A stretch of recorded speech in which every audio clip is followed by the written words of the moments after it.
Hey, good morning, Formation friends. Good to see you this morning. Today, I want to talk to you about how to move ahead. We want to move ahead in life, but we want to move ahead in life with God, with His presence.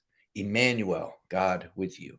So I want to encourage you, move ahead with God at God's pace. We want to live at the pace of peace, in rhythm with God, from an internal place of communion.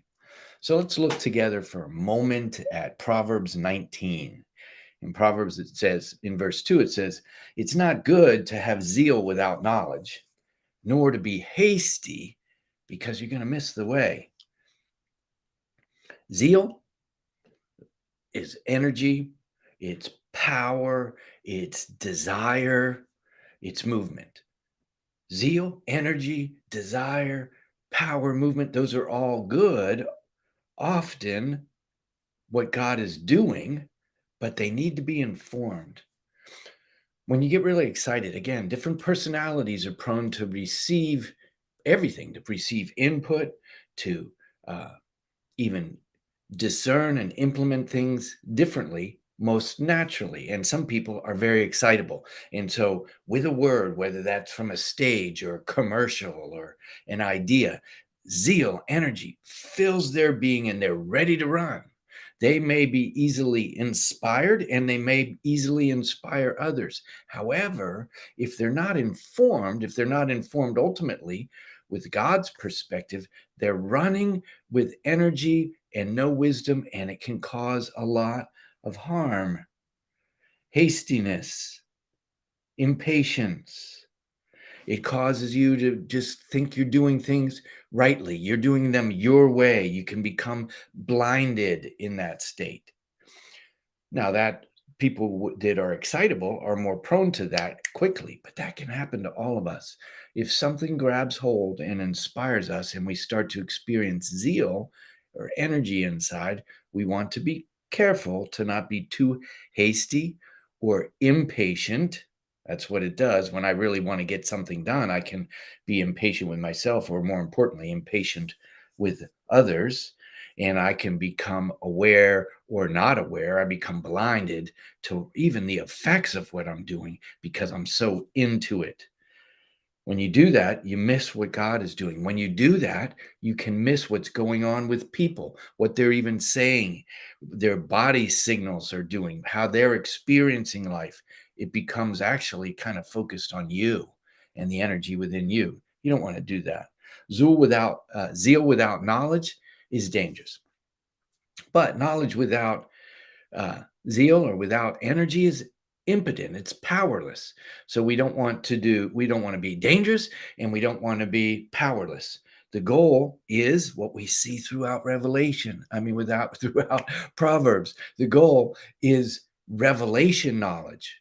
Wisdom can be defined in how even the Passion Translation translated is revelation knowledge.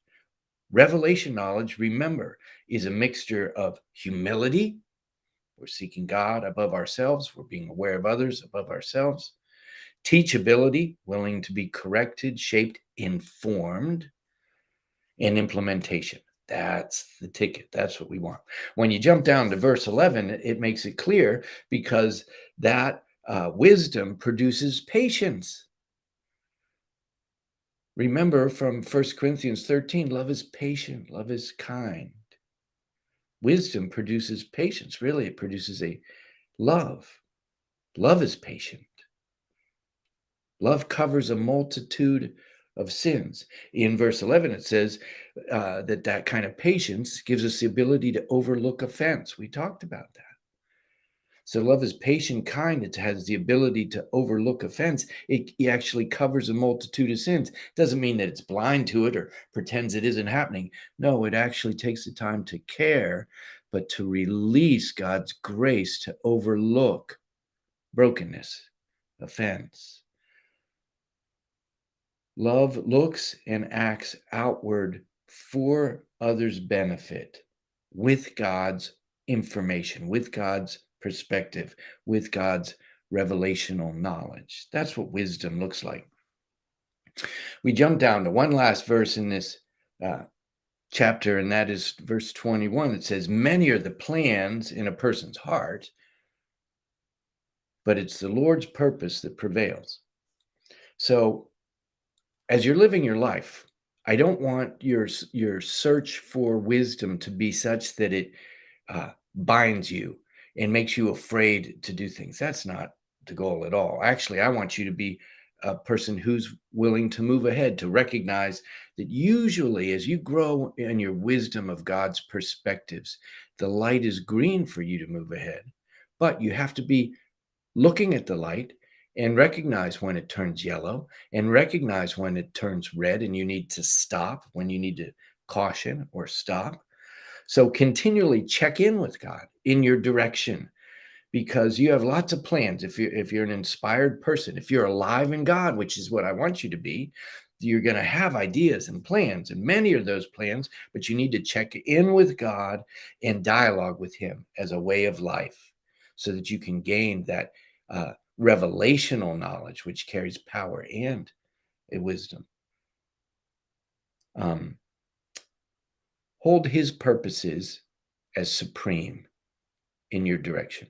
So as you're developing plans, whether it's for your business, whether it's for the next stage of your life or your school plan, or what you're going to do when you're with a house, or even cleaning your room, hold his purposes above. So you're submitting them and saying, Lord, I want to make sure that what I'm doing aligns with what you want to do, because you are the center of my life.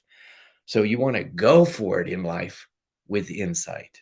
To put it simply, go for it with insight. Remember, pacing and people. Your zeal needs to include pacing with God and people. Be concerned for people. The goal is zeal with revelational knowledge. I want you to be on fire. I want you to be walking in step with the revelation of God. How do you do that? Well, take time. Take time to reflect with God and to plan with God, and then follow through. Reflect with God, plan with God, and follow through. Wisdom with revelation, with zeal and energy. Ooh, have a great day. Talk to you tomorrow.